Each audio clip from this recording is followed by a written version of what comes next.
That time again, is it?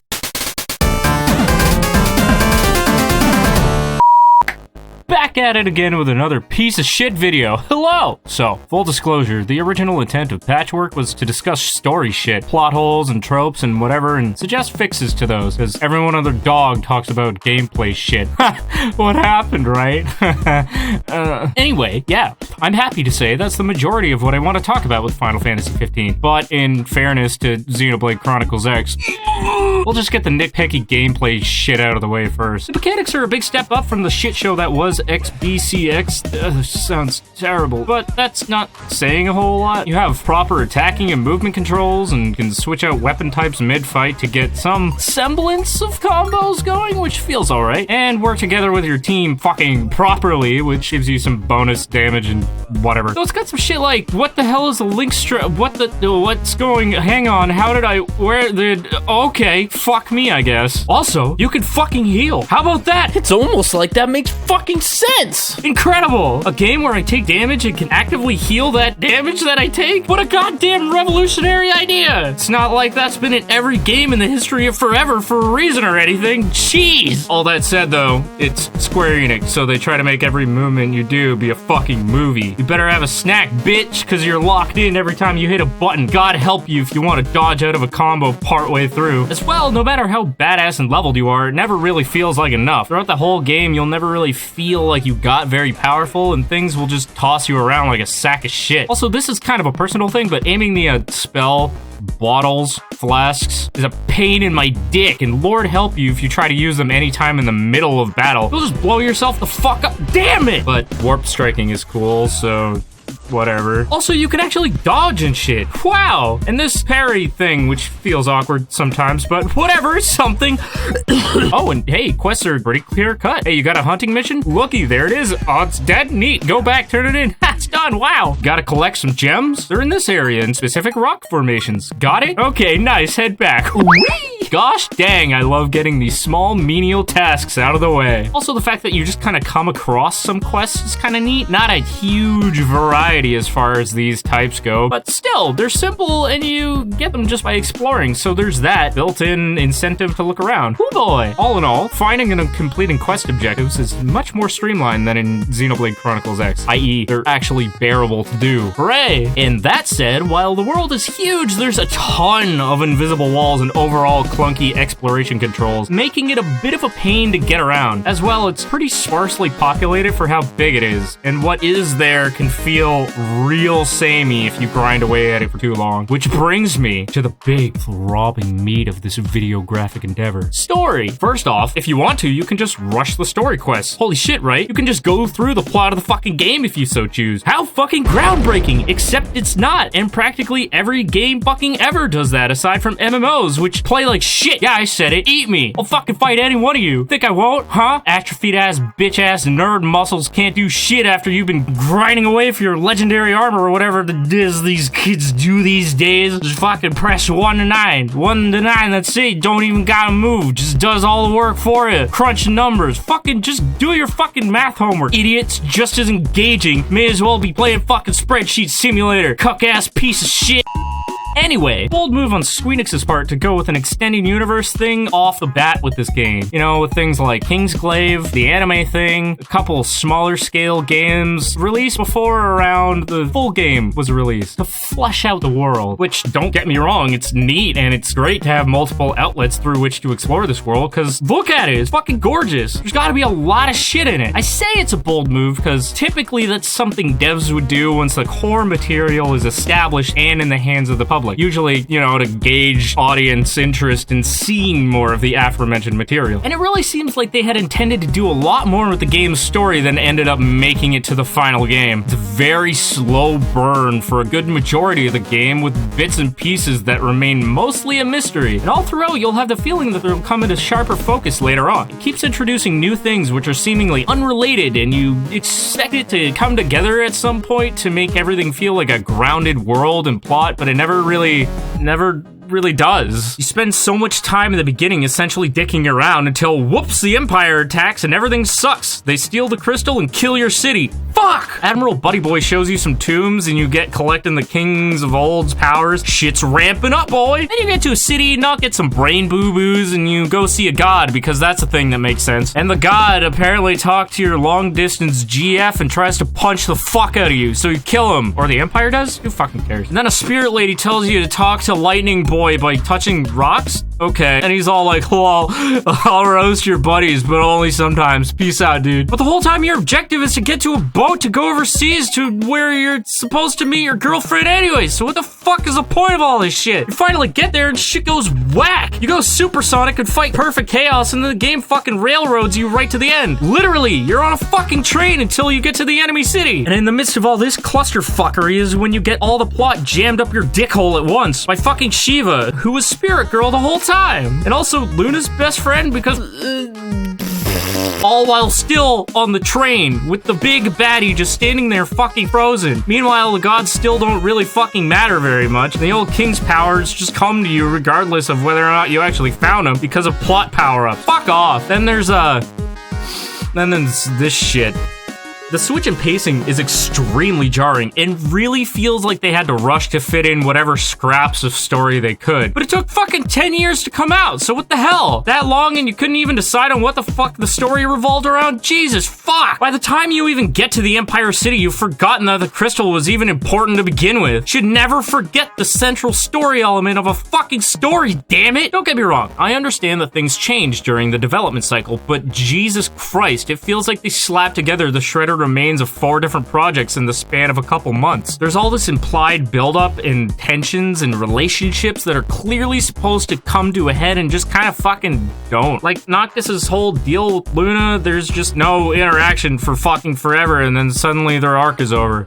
Fucking oops. And also, Prompto drops a fucking bomb of potential conflict and plot drama when he reveals he is one of the monsters created by the Empire, but everybody's like, it's okay, buddy, let's go. Wow, great job, guys. That's not a whole lot of wasted storytelling angles. Not at all. This is expanded on pretty interestingly in episode Prompto, but having plot and intrigue behind a DLC wall is a piss-poor excuse for shitty storytelling in the core game. Then you're in the Crystal World, which is 100% exposition, as Bahamut holds you like the pathetic little babby you are, and you wake up and the world is all darkness and everything sucks. Then you go poke at the final boss. His boss room has some cool imagery, but it's there for all of like 2 seconds, then it's gone. Shame really, because they could have played it up a lot. All this exposition as to the intentions of the Empire and the origin of the demons and the main villain's backstory all just kind of crammed into short bursts of dialogue or hidden around in text files. Really unfulfilling. And you know, this kind of vague storytelling works in games like Dark Souls because the world itself is the story. Also, you could play through the whole game and not give a damn about the plot, but still have a great time due to the style of the game. But this is a Final Fantasy game. The whole draw of Final Fantasy has always been the plot and the characters. So if you skimp on that, what the hell do you even have left? Now, as to how I would say it could be improved. Make the characters less flaily. Oftentimes while playing, I feel like I had little to no control over Noct. I'd press something and have to either wait for him to stop fucking attacking, or just wait till the enemy decided to stop face fucking me because I just couldn't avoid it. Not everything has to be Advent Children levels of ridiculous. I get Squeenix wants to make shit look cool, but from a gameplay standpoint, it's far more beneficial to make sure everything feels cool and controllable first. If you can make shit look awesome after that's achieved, then great, power to you. But I'd focus on making sure the character controls feel grounded and simple, and let me react and change patterns at a moment's notice so I can avoid danger and not get tossed around by giraffes. Giraffes should only toss me around if I fucked up, not because the game decided I need to swing 4 more times than I press the button for. Either scale down the world so it's more densely populated and maybe shave off some of the repetition in that population, or give the player more freedom of exploration. Sure, you can run in any direction you want in the fields, but any sort of vertical exploration is a no-go, and caves/dungeons are glorified hallways. In short, just give it a reason to be open world. Fucking finish your story. Goddamn. It's not Metal Gear Solid 5 levels of incomplete, i.e. it actually has a fucking ending, but I can really feel all the gaps in the plot where there was meant meant to be more. The fundamentals are there, but there ain't no meat on those bones.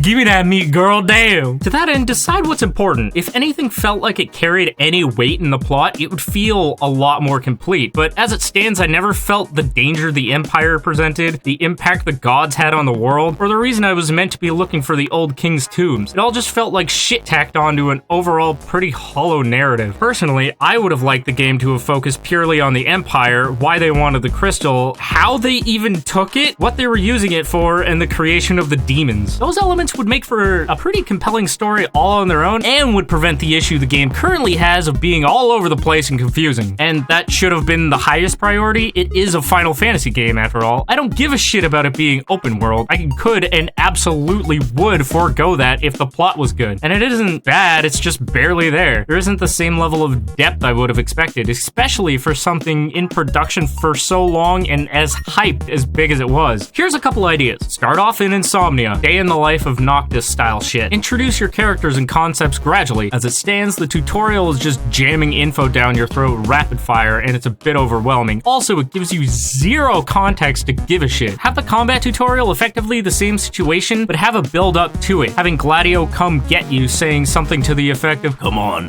time for your training." At which point, being the player and prince, you can maybe decline, much to the behest of Gladio, but even so. The point is agency, letting the player decide what to do. It's also good for returning players so as to not annoy the fuck out of them. Also, talk about the Imperials coming to sign the peace treaty. Make that a big deal. Establish Noct as wanting to be there for it. It's hard to make Noct feel like a prince who gives a damn about his city when the first couple hours all we see is him acting kinda goofy and like a bratty kid on a road trip with his bros. Yeah, him starting off like that is intentional, so he shows growth, but that's possible without him feeling disconnected from his role in the world. Maybe have a couple small side quests you can do in the city, possibly to introduce the other party members and some supporting characters. Setup, baby. It's all about setup. Then you can have the scene of them leaving the city, then pick up where the game normally starts, and you can introduce the hunt system and random encounters and whatnot. But I've been dwelling on starting off in Insomnia so that we actually see it and interact with it, develop an attachment to it. So when things inevitably go to shit, we care a little bit more. And to that end, show more of it. Don't just play clips from the movie. That was just a fucking trailer. Come on now. Give me context in game. It just felt lazy. Let the player see you stack up your dominoes so that they can feel when they fall. And also make a bigger deal with the crystal. You hardly ever hear about it in game, and the impact of it being in the Empire's hands is minimal, if felt at all. Make it known what the crystal does, and have the impact of it being stolen felt immediately as that happens. Make it clear that the Empire is using the crystal for its power and or to fuel the spread of demons. The Empire's goal is to extend the reach of their power and grow their empire, right? Well, the way the game currently is, you don't really feel that. There's a couple fortresses and some dudes fall from the sky every now and again, but they never really feel like much of a threat. With Insomnia fallen and the crystal gone, the Empire should be the #1 big deal in the world, right? Also, build up Luna and Noct more. Have them meet up a couple of times, but get separated by circumstance. Make that relationship matter, and make the player want to find her again for Noct's sake. Gotta cock tease the little bastard. Like, rack up some sympathy points, you know what I mean? Emphasize the demons and let them come around more frequently. I'd say a good move would be to use them more outright in the plot. At present, the line between monsters and demons is thin, barring the obvious difference in strength. Their presence and connection to the Empire needs to be emphasized as well. Going along with the suggested fix of having the Empire/demons be a more central part of the plot, if it were up to me, I would have their appearances become more and more frequent, and have more and more NPCs affected by them, i.e. having towns and villages destroyed by demons, side quests involving saving people from them, and generally have them be more of a problem. As it stands, you essentially just need to hang around a street lamp and they'll fuck off. It's not very intimidating. And last thing on the demon note, make a bigger deal of the Empire being connected to them. Show the areas of Niflheim that were ransacked by them, or have the player forced to traverse a facility housing them. Things like that. And just dwell on things a bit more in general. Make the consequences of the plot's proceedings hang over you. Elaborate on them. Make the player feel the impact like a slap in the face. And when you learn some key parts of characters' plots, let it hit the player. Let them have an, oh God. moment instead of what? Okay, I guess we're moving on. Oh, well, all right. Oh, here we go. So I guess in short, decide what the important elements are if you don't have time to explore everything you want to, and just stick with that and go as far with those as possible to actually have the chapter arcs satisfying and not just arbitrary start and end points. Effectively, the whole game just felt like a big point A to point B as opposed to an epic plot. All that said though, I did enjoy it. I had fun. I just came out of the whole experience wanting a lot more. But they are giving you more. What? Yeah, you silly goose. Look at the store. No, fucking don't spoon feed me plot and segments. Fuck off. I have to pay for this DLC to flesh out the game I already paid full price for? Why not just finish your fucking game, you money grubbing fucks? I hate this shit. I bought a fucking game to play the fucking game. I don't want broken fragments here and there that I have to keep paying for. That said, I did buy them. Cause I guess I suck? At the time of this writing, there's currently adjustments for Chapter 13, Episode Gladio, Episode Prompto, and Episode Ignis. It's probably all of them, but you never fucking know anymore. And of these, Prompto's solo adventure is the only thing I really feel warranted its own thing. Chapter 13 was a mess, yes, but ultimately was just subject to player complaints. I agree it should have been fixed, but that shouldn't have waited until the game was already in the player's hands. Gladio's solo adventure was kind of weak. It's just a big dungeon crawl out of nowhere and a teensy bit of dialogue, and then Gladio and Ignis POV for Chapter 13.